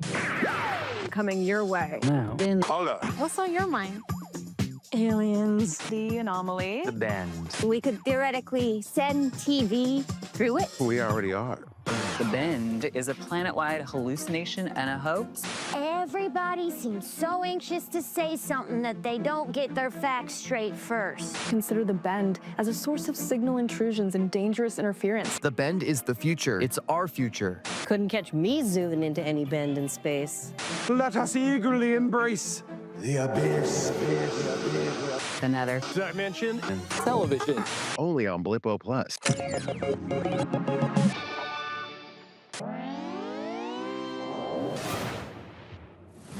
All those games have looked great, and wouldn't you know it, we've got even more to show you. Check this out. Hey, I'm Felix Schade. I started Morbid Metal a few years ago as a solo dev, and what began as a small passion project has evolved into something far more ambitious. It hit Steam Early Access this summer, and I can't wait to show you more. Morbid Metal is a fast-paced, roguelite hack-and-slash that is built for intense combo-driven combat. You play as an advanced AI, trapped inside a deadly simulation. Your mission? Explore its beautiful and brutal iterations, grow stronger, and prove your worth to your creator. You'll control up to 3 characters.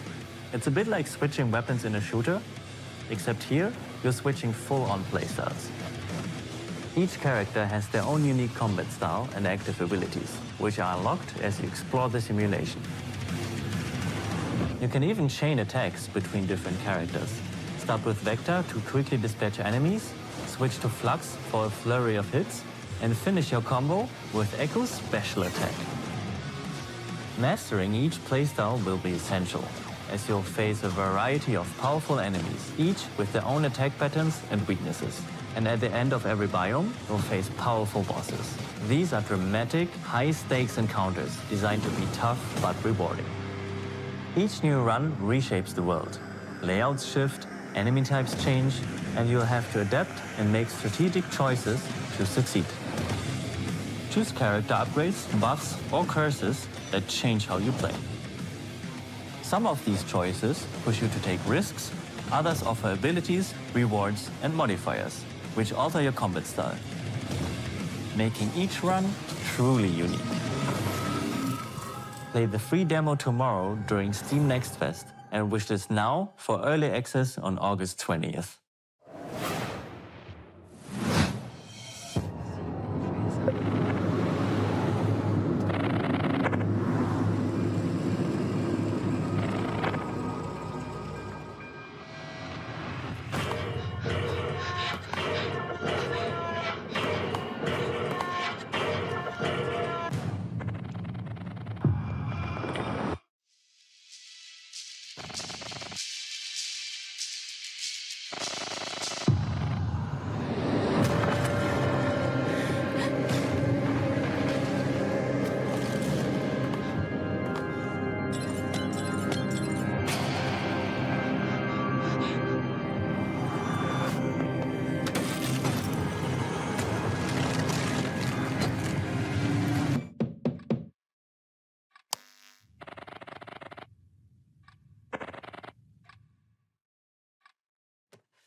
Peggy 3.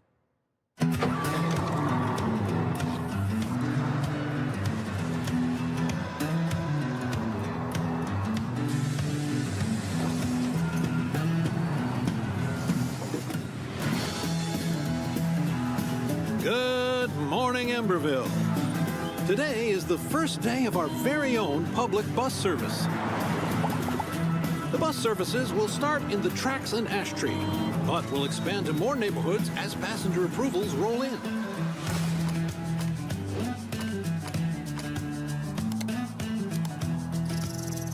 The City Council says this will be the test to see if more public infrastructure is worth improving.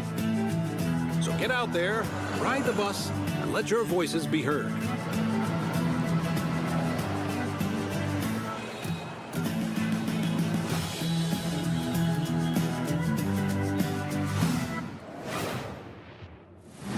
Hey, Sean, should we see what's going on the factory floor? Make sure there's no production line issues holding up the rig? Well, that's a great idea, and I've invented the perfect spy gadget for just that. Hey, Sean, there is a big window right behind us. We could just look through that. Oh, look through a window? What is this, the Stone Age? You know, I'm pretty sure they didn't have windows in the Stone Age, Sean. Why would I use an obsolete Stone Age technology when the wristwatch I invented is capable of tracking my steps and hacking into any camera system on the planet instantly? Okay, that's actually really amazing, Sean. Well, I'm glad you like it because I took the liberty of making a Mica model a gift from me to you. Here, tap on the icon and you'll instantly hack into the warehouse cameras. Okay, Sean, this is a little bit much. Wait, I have to make an account to use this? Well, it's a free trial for 7 days, but then it's only $9.99 a month after that. What? And look, two-factor authentication for safety. Sean, this is and now I have to connect my Steam account? It's Plott Vision as a Service.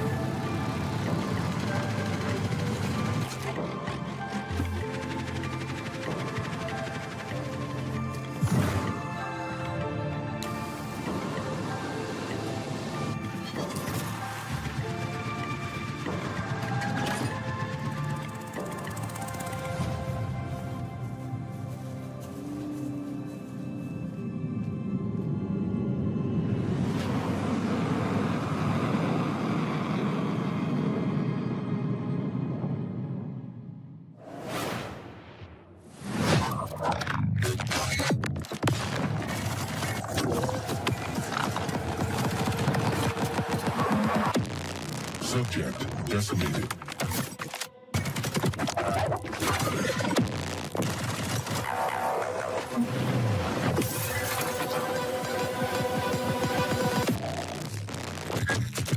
And we're the rats in this cage. You're going to get us out of here. We better get to work.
It's about time someone made a cozy life sim filled with supernatural horrors, just like my everyday to-day life. And of course, it's from Blumhouse Games. You know, I often felt that the only thing missing from Stardew Valley was the ever-present danger of murder.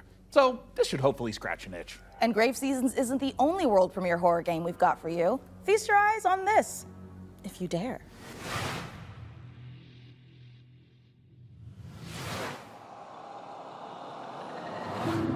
On this most auspicious of nights, I would like to raise a toast. New friends, I bid you welcome to the club. We've got to get out of here. This will help. I'll keep an eye out for anything dangerous. I'll check for anything on the floor. A terrible curse has drawn you together, but fear threatens to drive you apart. Did you seriously rob me? Is that blood? God! Oh, God! Keep your cards close to your chest. No, this isn't right. For you'll need to decide who you can trust. Is somebody there? Before the rest of my guests arrive.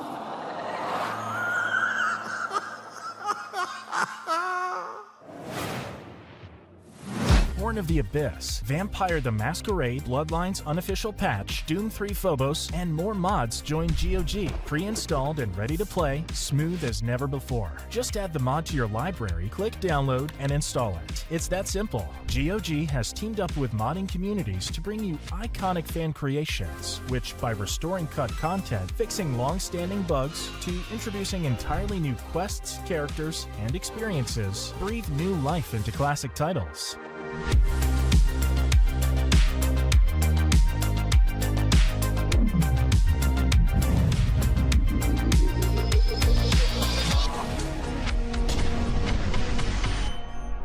Later this year. Hungry? Yeah! Get some fast food. Velocity noodles.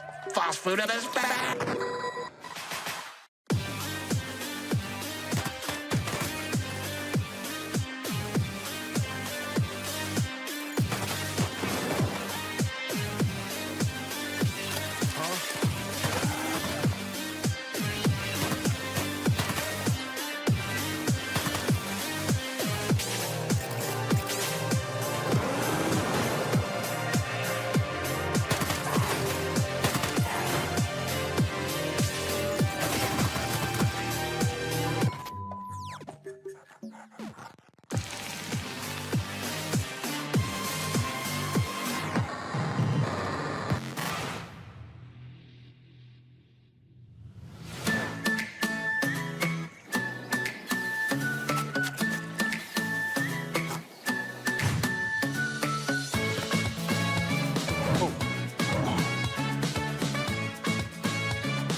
Well, Sean, by using my advanced spy technology of looking out the window, I think the rig is just about ready to boot up. Hey, Frankie, how we doing in there? I think we are just about ready to power this bad boy up. What do you think, J-Money? She's ready to roar. Sean, would you like to do the honors? Oh, you guys, I thought you'd never ask. Ugh. It's alive!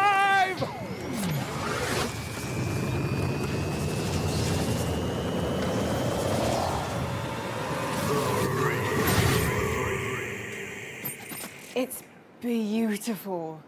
It calls to me. I love it more than any parent could love their child. As a mother, I take offense to that. But in this case, I'll allow it. And if you are watching this now, this very PC could be yours. Mica, what do they need to know? That's right, you could be the proud owner of the rig. In all of its top-of-the-line AMD-powered gaming glory. All you need to do is follow the link below and fill out the PC Gaming Show survey, and you will be entered in a chance to win. I mean, I'd like to enter myself, but I am public enemy #1 in 14 countries, and I'm not about to add another. So head on over to pcgamer.com/survey now and get your hat in the ring. So our build might be finished, but we've still got more games to show. So let's take a look. Protect me from the evil within. May the Lord protect me from the evil within. May the Lord protect me from the evil within. May the Lord protect me from the evil within. May the Lord protect me from the evil within. May the Lord protect me from the evil within. May the Lord protect me from the evil within. May the Lord protect me from the evil within.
We're PlayFusion, a studio done playing by AAA rules who still believe games belong to players. Ascendant is an FPS capture the flag reimagining where strategy collides with chaos.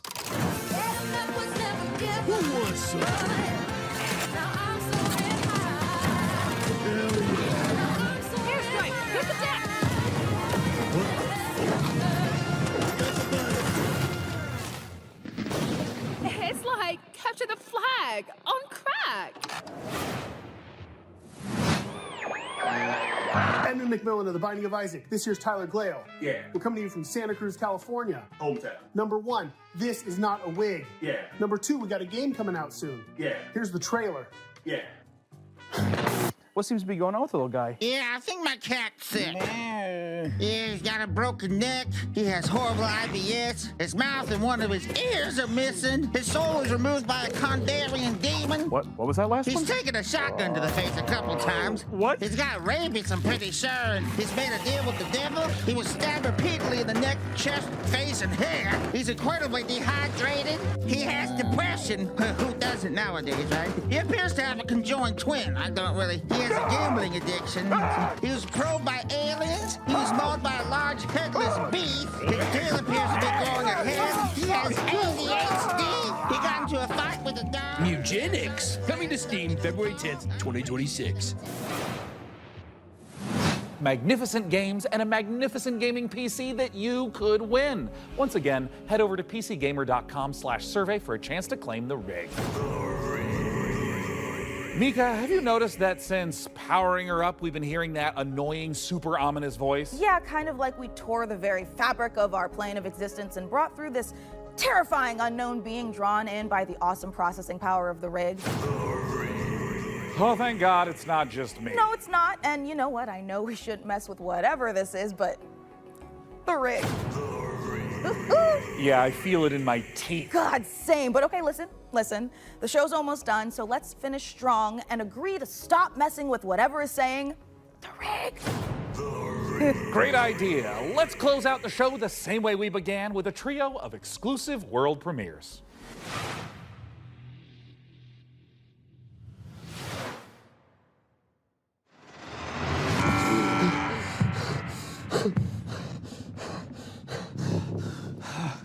Paul Mason, 34, former surgeon at Westwood Hospital. You've been brought here to perform a surgery.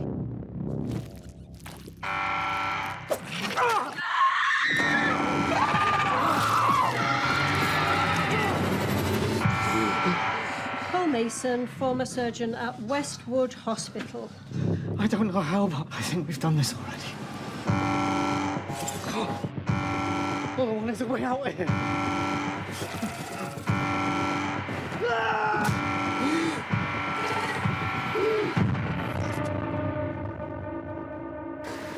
Warning, specimen containment breached.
What a spectacular show that was. The games, the rig, the gadgets, the non-lethal electrocutions, the thermal paste. Oh my God, the thermal paste. And speaking of gadgets, we've got time to show off one last little invention of ours. Oh, goody!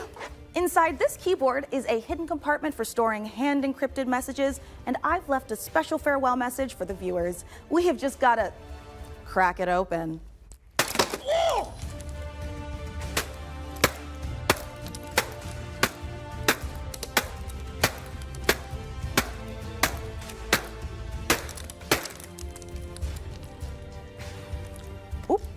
Yeah, this is just a normal keyboard. It's Jim's from accounting.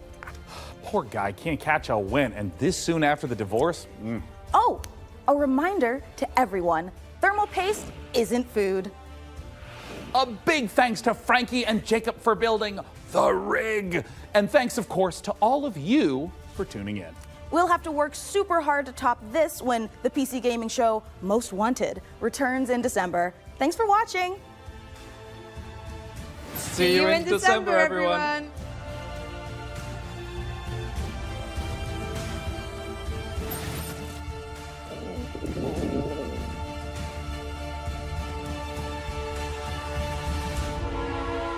We're going. All right, it's time. Tell me when. Hello, everyone, to the PC Gaming Show pre-show. I'm exhausted from that. Trust me, you do not want to miss it. What the? Just what I like to hear. Oh, hi, Mum. I'm currently on set at the moment, building a PC. It's alive! You went like this. Yeah! It's alive! Oh. Shots for everyone. Mum, I'm currently on set building a PC. There it is. Oh, did you hear that? Jesus, Joe. I'm a monument to vanity. B. Hurry up, we don't have any time. Oh. Mum, I'm filming right now. I'm seducing you. Are you aroused? I know how to read words. I went to college.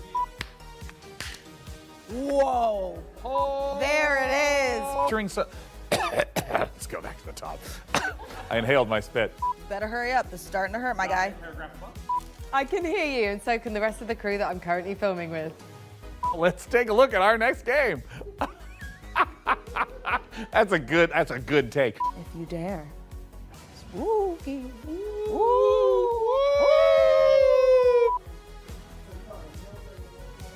There are 3 days.